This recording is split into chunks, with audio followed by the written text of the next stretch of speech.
my name is Adam Ethan Crow, and I am the writer-director of the movie Warhol, which hopefully you've seen and you enjoyed. I made a short film version of the film you've just seen back in 2013 after hearing the story of Jacinda Saldana, who was working at a hospital in London, the same hospital that the Duchess of Cambridge was staying at, when some DJs phoned up from Australia, and Jacinda actually put their call through to the Duchess of Cambridge's room. Because they'd said they were calling from the palace, she put them through. And then, of course, once they started chatting to Kate Middleton, they were like, hey, you're on the radio. And yeah, that was that. The media caught hold of this story. Everyone blamed Jacinda. And 3 days after she put the call through, she committed suicide. Now, when I made the short film, it isn't the same story as Jacinda's, but it does involve a DJ and a call that goes horribly wrong. It was inspired by Jacinda's story.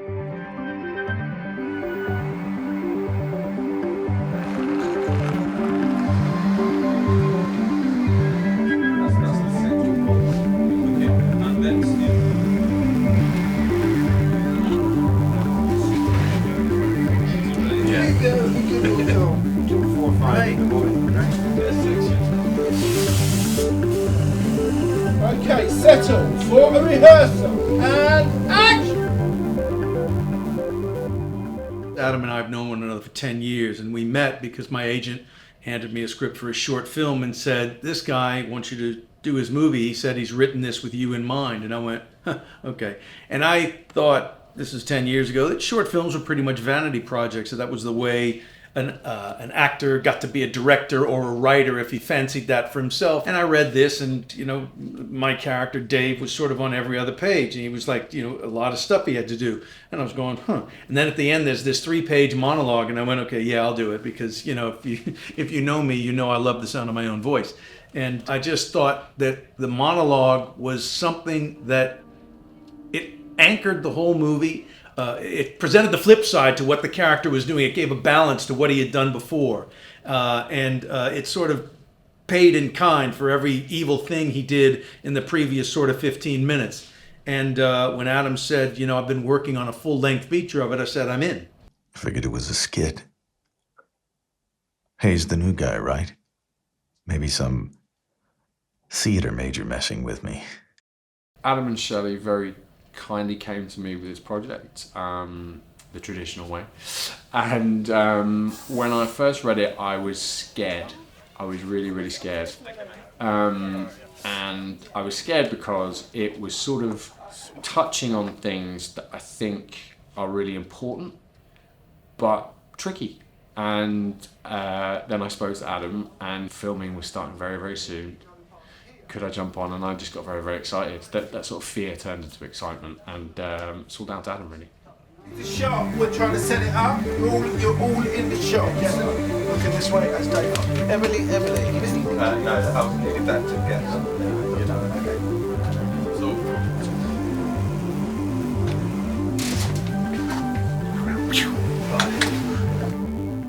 Dave Dawson is a DJ. So he's got this sort of graveyard shift, and he gets to do whatever it is he wants to do, to say whatever it is he wants to say. Bought a gift for my mom when I was a kid, mood ring. When she was happy, the ring went blue.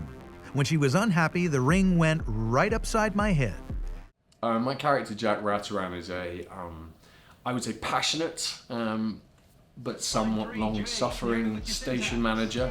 He is Dave Dawson's boss and champion and carer and protector and victim all at once.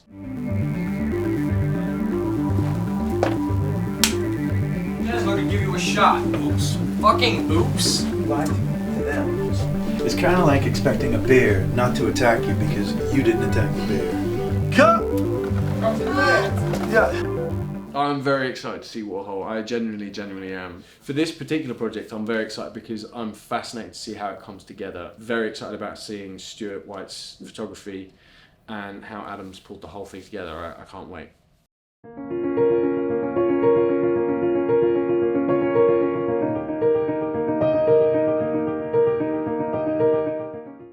The Ditto Films team. Are you smiling? No, he never smiles. Oh yeah, I can do it.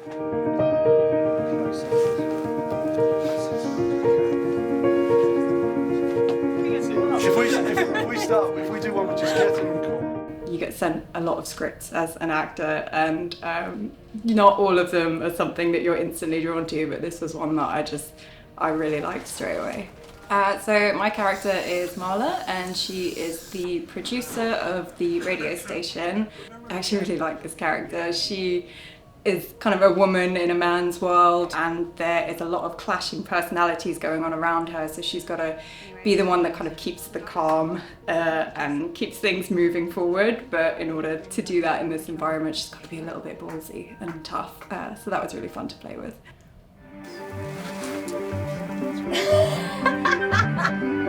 Good chat. Yeah. So it's me and Beth talking about hamburgers.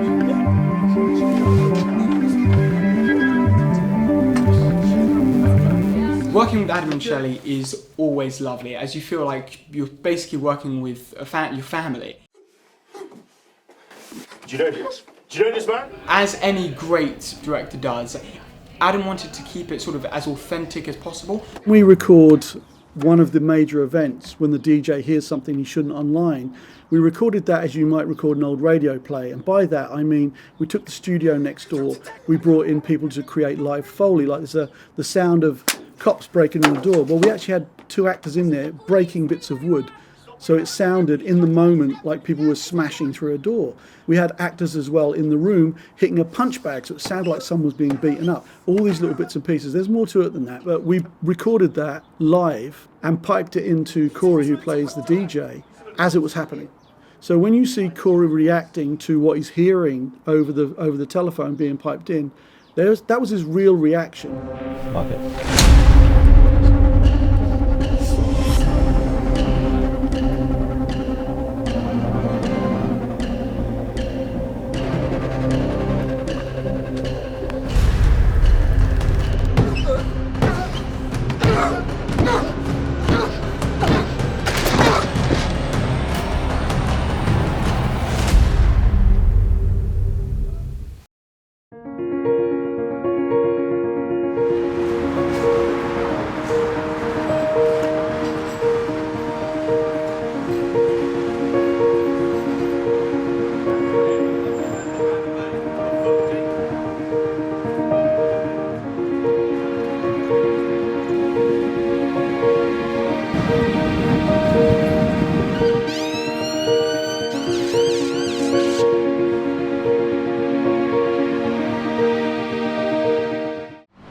Hey, I'm Corey. This is one of the opening scenes of Warhol. We're shooting it at night, which is like definition of insanity, because not only are we shooting, the opposite of when we're supposed to be awake, but as you can see, this is like a busy roundabout in London. So there are people walking through, and there's life going on around us, and we're trying to make a movie. So, concentration level has to be high as an understatement. This is one of the toughest things you can do, So we'll get some stuff down, but we'll see what happens.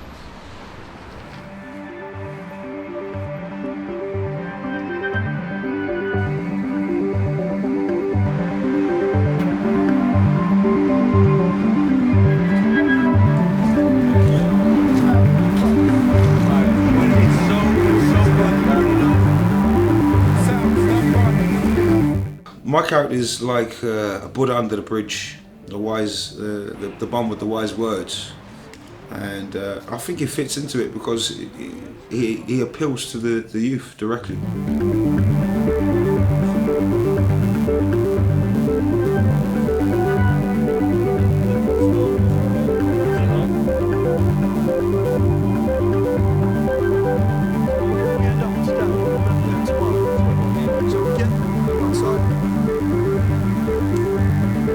From the start, when we all first met each other, we created a bond, like a family bond.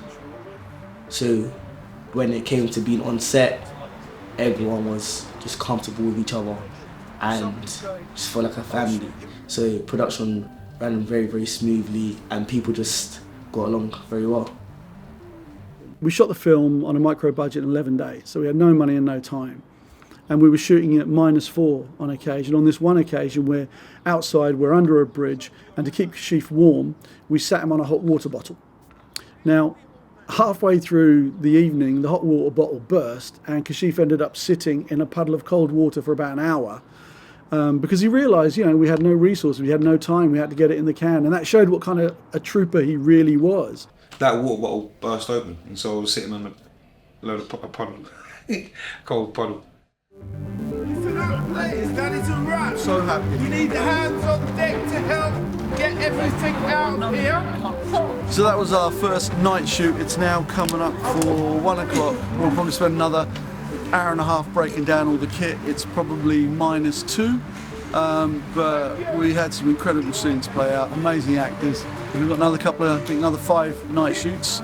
We're going to finish at stupid o'clock. Yeah, I'm really happy, really, really happy.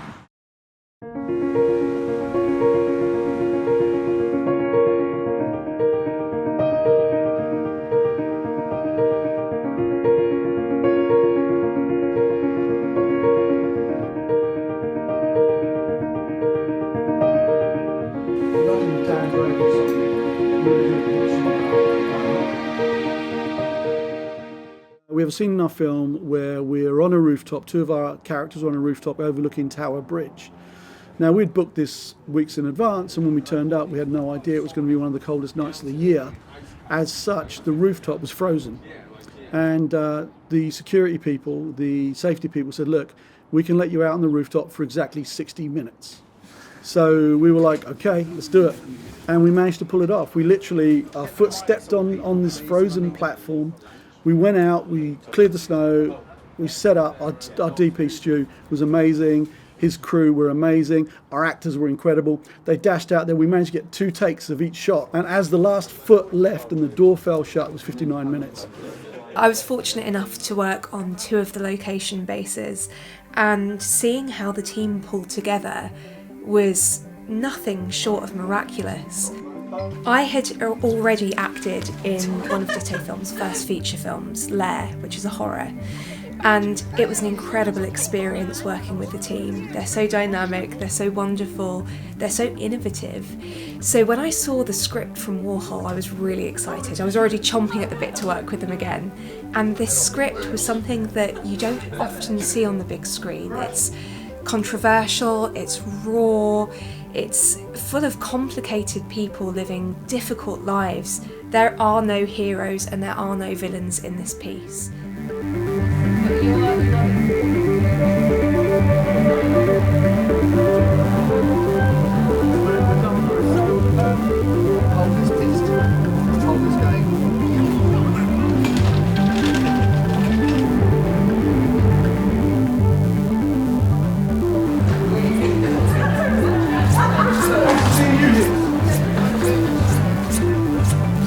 And this is the next set. Okay, you might be the competitors. Yeah, really bullshit kind of thing. You're like, see, I'm blah blah blah, eat a dick. Okay, cameras rolling. Yes. No, this is we're going to shoot one.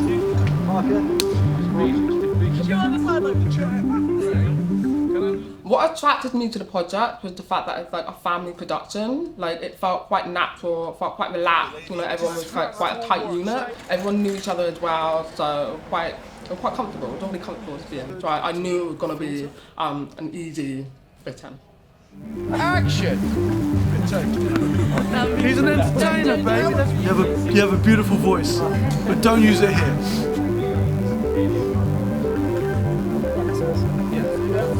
Turn around. What the fuck is wrong with this night? Like, we shot a feature film, Warhol, in 11 days. That was fly by your seat of your pants filmmaking, and I loved it. It's very much how indie film tends to be, but it's done with so much style. Let's see what happens.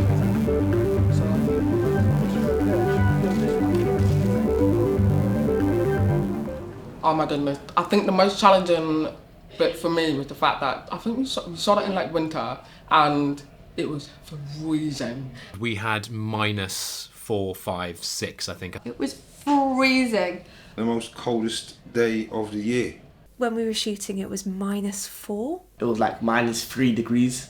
And obviously, my character, I have to sign, and I can't wear gloves. I can't wear gloves in my character, so my bare hand has to be like in the freezing cold, on the car, and if it freezes, you can't sign, so I have to constantly keep it warm, stay in character, in order for me to like sign my lines. So the most challenging thing in shooting the film for me as an actress was I was using British Sign Language for the first time. I say first time, I'm pretty fluent in BSL, but it was the first time I was using it on set. I worked with Tiana, the actress who was playing my girlfriend. We worked remotely, we worked on the translation together, but when we actually went on set was the first time I was having to do it in the moment. But they had Claire there, who was working with Adam behind the camera, and she is a deaf director and knows BSL as well, so we were able to sort of finesse the translation on set and make that really natural. But it was challenging, but very rewarding. Adam always talks about creating a kind of family feel on set, and I think he really does that, and I think he does that because he works with the same people over and over again, and I think people talk about working with people that you like a lot, and I think being on set with Adam and Shelley, you see that in action, because you see that they have a shorthand with their crew, you see that everyone feels really safe and kind of familiar, so you do get a kind of family feel, which is really nice and quite different, I think. Shelley and Adam, they're like your mum and dad. Well, actually, Shelley's like your stepmom, and Adam is like your teacher. Like, you know, the type of teacher that, like, he knows your potential but doesn't tell you that until he sees that. Then he's like, okay, yeah, there we go. So it's like you wouldn't have actually seen that without his encouragement. So it's like good teacher but tough. But yeah, it was like mum and dad kind of vibe, but teacher too. Really? That's really respect. Cool. Perfect. Happy? Cool. Yes, happy. Okay, everybody, that is a wrap. Thanks very much. End of the day. So. Really hope that it gets seen by the right people and it creates conversations that we need to have. Movie star. Everyone's a movie star. This one's a major movie star. Everyone's a major movie star. Very cool. Right, go get warm.